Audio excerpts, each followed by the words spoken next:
story. So hopefully, maybe my story can help you guys in your journeys if you're going through a hard time right now.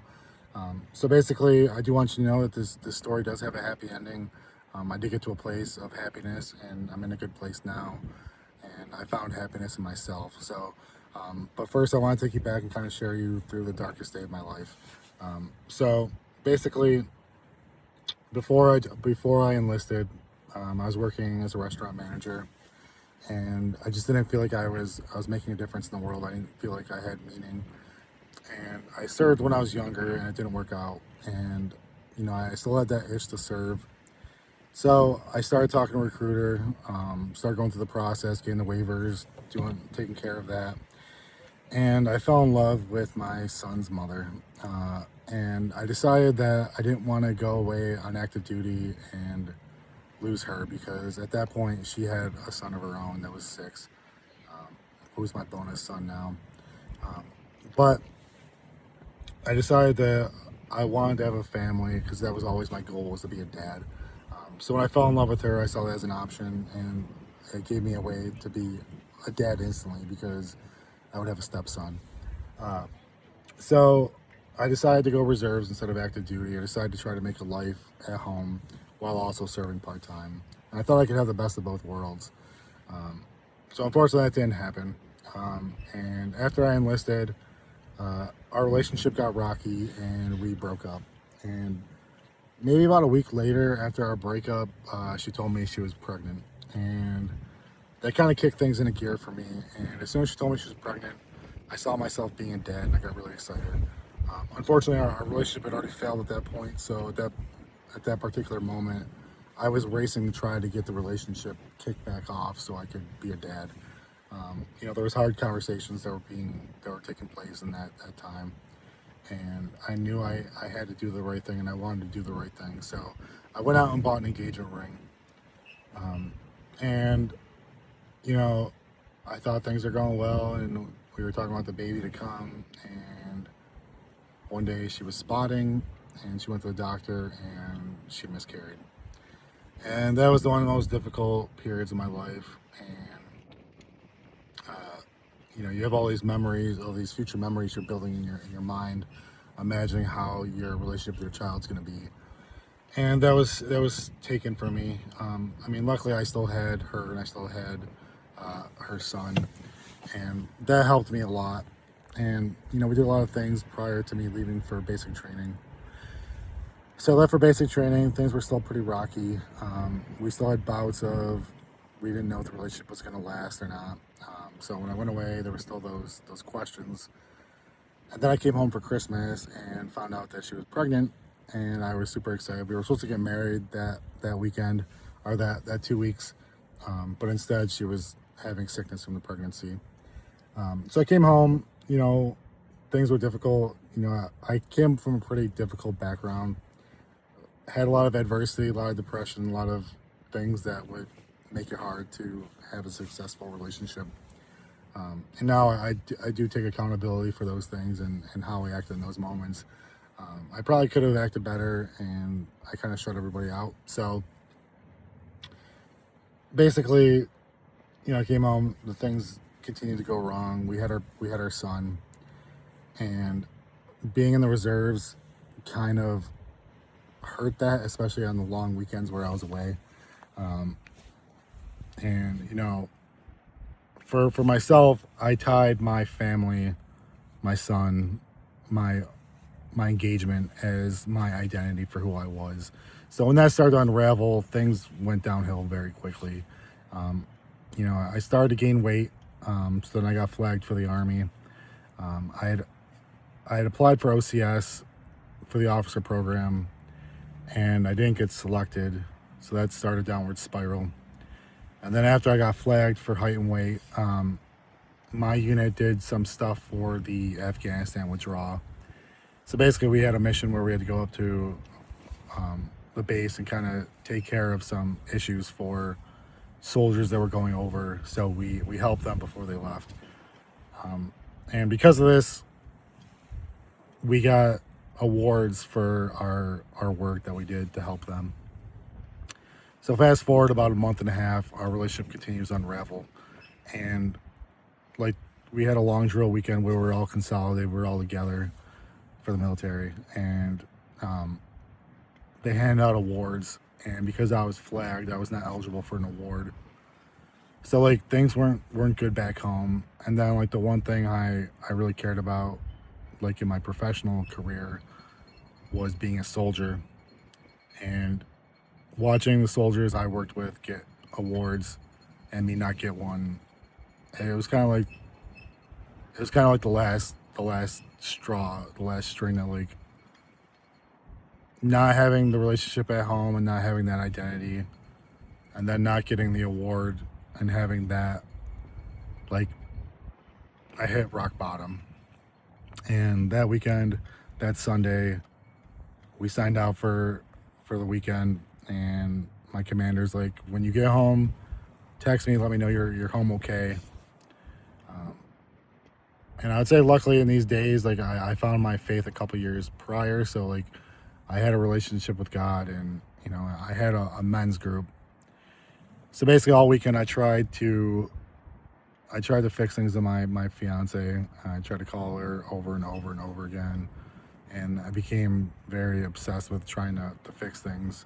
And like one thing I've learned in this situation and all my journeys since then is that like you can never fix anything in the immediate moment. You can definitely sabotage yourself. You can definitely ruin things in a moment with the decision you make, but you can rarely fix things. So take the time to really think things out before you say them.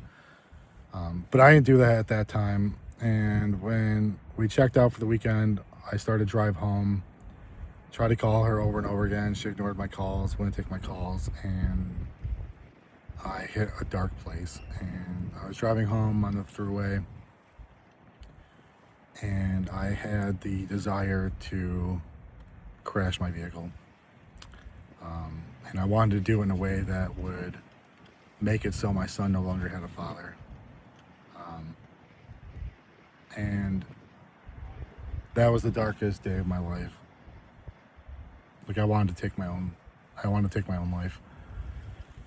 And that was absolutely terrifying.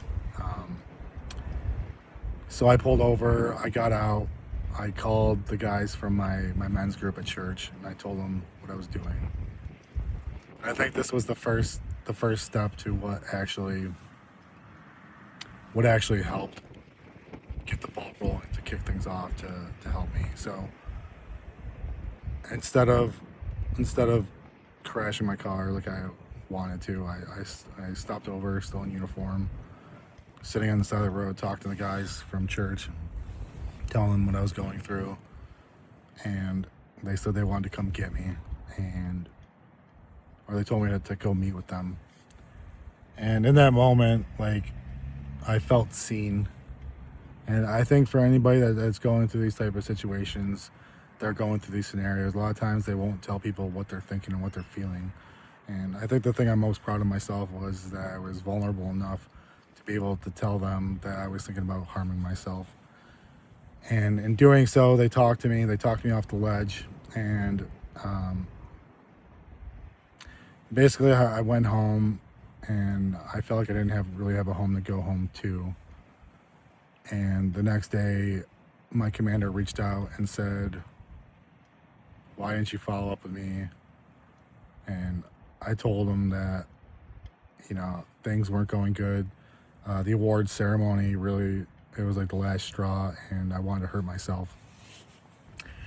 And I want to say this for those who are serving. I know it's hard to make yourself vulnerable and put yourself out there, but the way that my unit, my leadership acted in this moment is what gives me hope, and why I really want to kind of convey this message and kind of tell my story.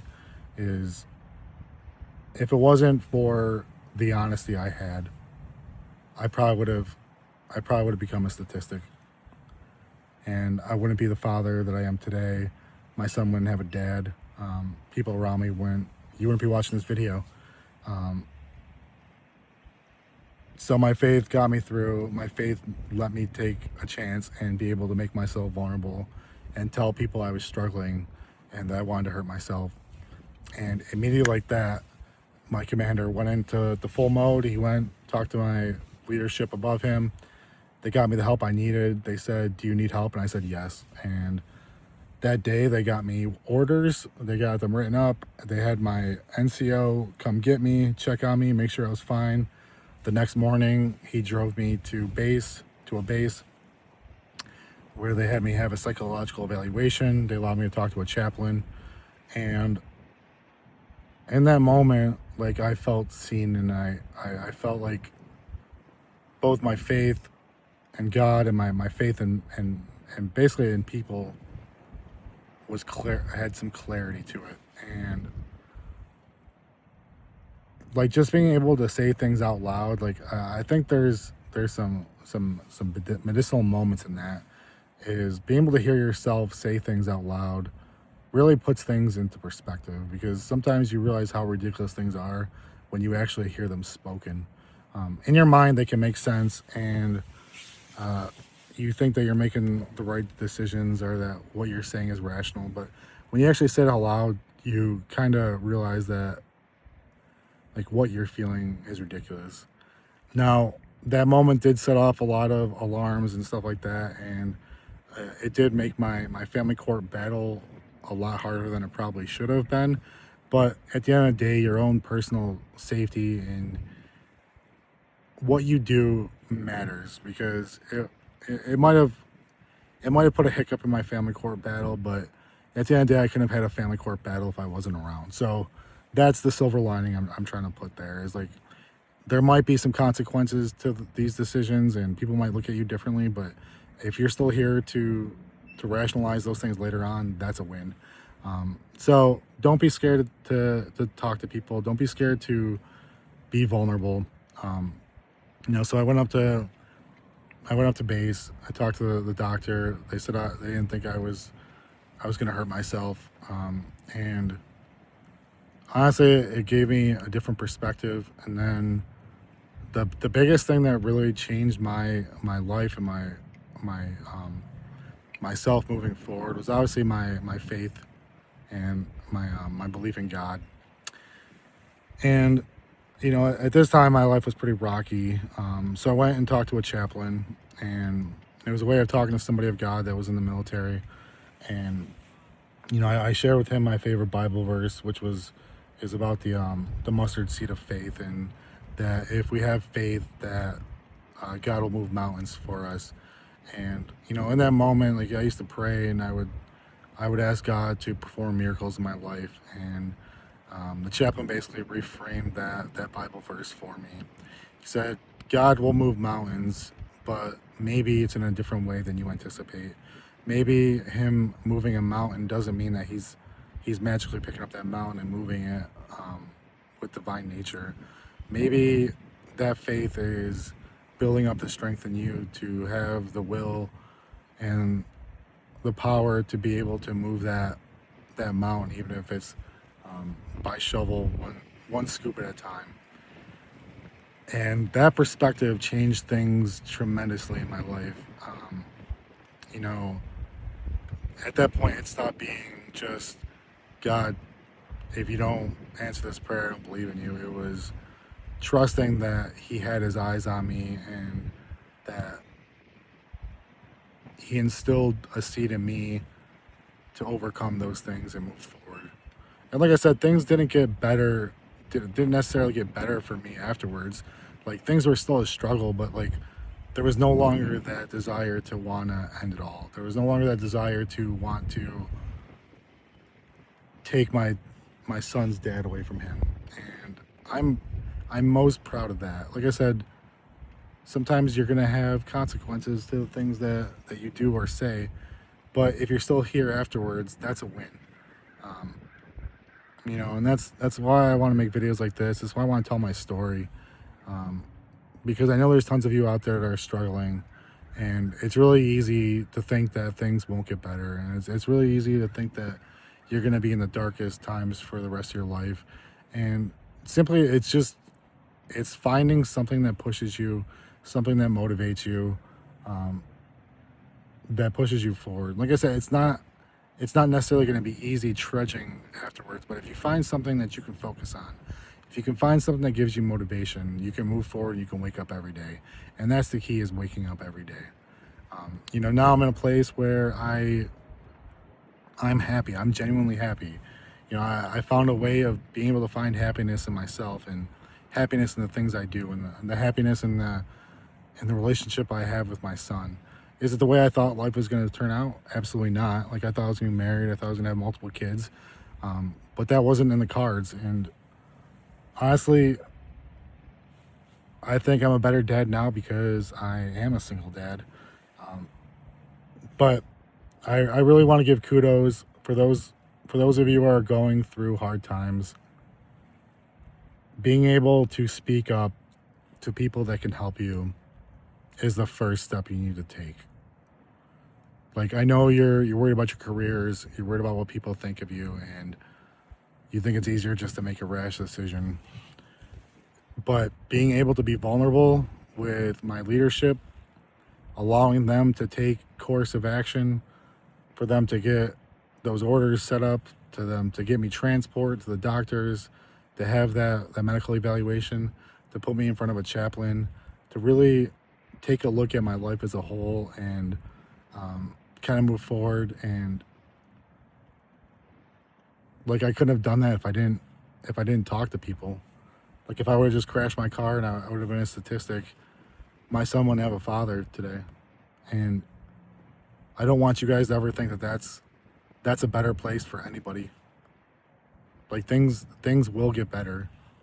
Just, you got to keep moving forward, and there's resources out there for you. I'll put some numbers down in the comments that you guys can reach out if you're having problems. But I want you to know that I'm a prime example of somebody that's gone through some pretty horrible stuff, and I want you guys to know that you can come out the other side, that I'm in a good place now. And if you watch my channel, you'll see that, like, I've done a lot of things since then. I've written 2 books. I started a YouTube channel. I've gotten promoted in the Army. I found a career. I have an amazing relationship with my son.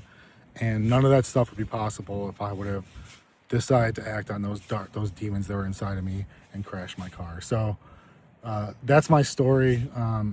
Feel free to let me know down in the comments if you went through a hard time, if what helped you. My goal is to have a community and have people help each other out. And I think the best way we do that is by just sharing our own stories and letting people know that they're not alone out there. So I appreciate you guys watching. Thank you for listening to my journey and listening to how my life got better. And I know your life can get better too. So if you like this, please share with somebody that could use it. And thank you for watching. May God bless you.